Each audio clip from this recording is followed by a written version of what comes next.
Kecerdasan buatan, atau AI, sekarang kayaknya ada di mana-mana ya. Tapi, gimana ceritanya kalau teknologi ini masuk ke ruang kelas? Ternyata, AI ini nggak cuma bawa kemudahan, tapi juga pertanyaan-pertanyaan besar. Yuk kita lihat bagaimana AI mulai ngebentuk masa depan pendidikan. Nah, ini dia pertanyaan utamanya. Di satu sisi, AI itu kan menjanjikan banget, bisa bikin pembelajaran jadi lebih personal dan efisien. Tapi di sisi lain, apa para guru kita udah siap? Ini bakal beneran ngebantu atau justru nambahin pusing pekerjaan mereka yang udah banyak banget? Untuk bisa menjawab itu, kita harus lihat dulu gimana sih kondisi kelas zaman sekarang. Karena dunia pendidikan itu berubahnya cepet banget. Dan pendorong utamanya, ya, generasi siswa baru yang kita hadapi tiap hari. Lihat deh, siswa zaman sekarang, generasi Z, mereka ini kan digital native. Tumbuh besar dengan internet di ujung jari, udah biasa sama konten yang interaktif dan multimedia. Jadi, kalau kita ngajar cuma ceramah satu arah, ya udah nggak nyambung lagi. Rasanya kuno dan nggak efektif. Ini tantangan besar buat para pendidik. Gimana caranya kita ngajar yang relevan buat mereka? Nah, dari sini kita sampai ke elemen paling krusial dalam obrolan ini.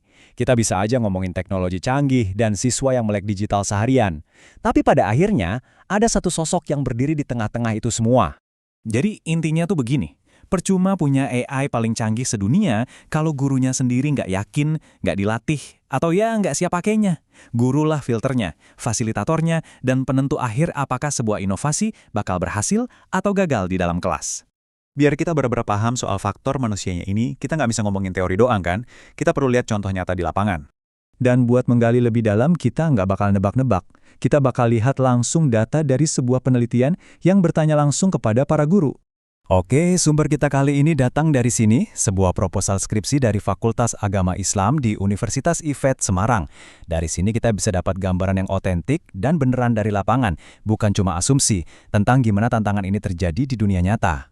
Yang menarik dari penelitian ini tuh fokusnya. Mereka nggak cuma lihat guru secara umum, tapi spesifik ke guru mata pelajaran agama di sebuah SMP di Demak. Ini pilihan yang penting banget, soalnya tugas mereka kan bukan cuma transfer ilmu, tapi juga ngebentuk karakter dan nilai-nilai etis. Pertanyaannya jadi unik, apa mereka lihat AI sebagai teman atau justru sebagai ancaman buat pendidikan moral yang sangat manusiawi itu? Jadi apa aja sih rintangan utama yang ditemukan sama penelitian ini? Yuk kita bedah bareng-bareng. Proposal ini dengan cerdas nge-breakdown 3 masalah utama. Pertama, nggak semua guru punya pemahaman yang sama. Ada yang semangat banget, ada juga yang masih ragu. Kedua, banyak yang masih nyaman sama metode lama kayak ceramah, yang sebenarnya kurang cocok buat siswa Gen Z. Dan terakhir, ini yang paling penting, kurangnya pelatihan yang efektif. Guru itu butuh dukungan terus-menerus, bukan cuma workshop sekali jadi. Nah, dari semua tantangan itu, kita jadi bisa lihat ada dua sisi mata uang soal AI di dunia pendidikan. Di satu sisi ada harapan yang besar, tapi di sisi lain ada rintangan yang juga nyata. Di sini kelihatan banget kan tarik ulurnya. Di sisi harapan, ada impian semua pendidik. Pembelajaran yang pas buat tiap siswa, tugas-tugas administrasi jadi otomatis, dan siswa jadi lebih aktif. Tapi, di sisi rintangan, kekhawatirannya juga serius. Gimana kalau siswa jadi ketergantungan banget sama teknologi? Interaksi sosial tatap muka bakal berkurang nggak? Terus soal privasi data dan etika gimana? Ini pertanyaan-pertanyaan besar yang harus dijawab tiap sekolah. Oke, tadi kan kita lihat studi kasus yang spesifik banget ya. Tapi kenapa sih cerita dari satu sekolah di Demak ini penting buat kita semua? Karena apa yang terjadi di SMP Kaya Genggiri itu sebenarnya cerminan dari apa yang terjadi di sekolah-sekolah di seluruh dunia. Pertanyaannya itu bukan soal teknologinya, tapi gimana kita pakainya untuk ningkatin sisi kemanusiaan kita, bukan malah ngurangin.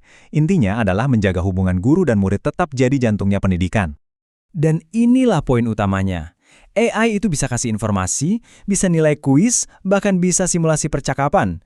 Tapi AI nggak bisa ngasih inspirasi, nggak bisa jadi mentor, dan yang paling penting, nggak bisa peduli sama seorang anak. Itu tugasnya guru, dan itu nggak akan pernah bisa tergantikan.